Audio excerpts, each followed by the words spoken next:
Assalamualaikum warahmatullahi wabarakatuh.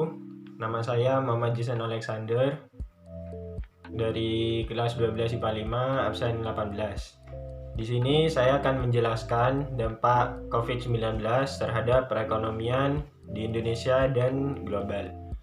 Jadi, dampak yang dirasakan dari adanya pandemi COVID-19 terhadap perekonomian Indonesia yaitu harga minyak dunia turun dikarenakan tidak adanya jual beli antar masyarakat yang mengakibatkan Indonesia susah mengekspor minyak ke berbagai mancanegara.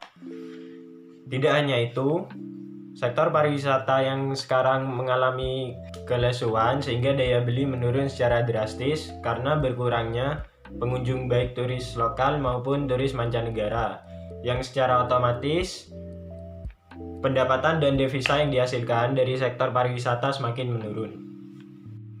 Selanjutnya, yang terjadi di sektor perbankan dan perusahaan pembiayaan berpotensi mengalami persoalan likuiditas, sehingga menyebabkan depresiasi rupiah, volatilitas pasar keuangan, dan capital flight.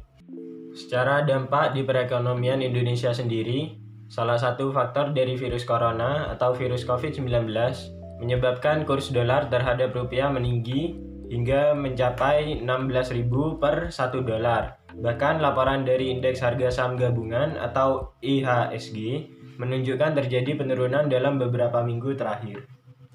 Selanjutnya yaitu imbas lintas batas dari dampak wabah virus corona terhadap perekonomian Cina akan merembet dari beberapa sektor ini. Yang pertama yaitu rantai pasokan dalam produksi elektronika dan otomotif, khususnya Jepang dan zona Euro.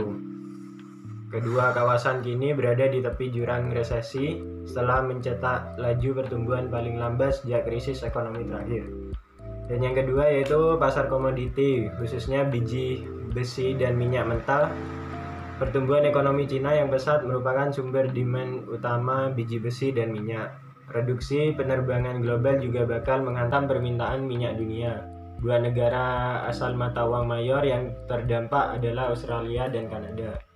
Dan yang ketiga adalah investasi bisnis, khususnya negara-negara berkembang di Asia Tenggara seperti Indonesia.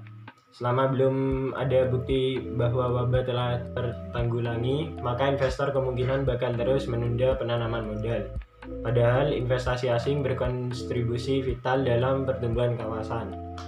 Terus yang terakhir yaitu pariwisata, khususnya negara-negara lain di Asia.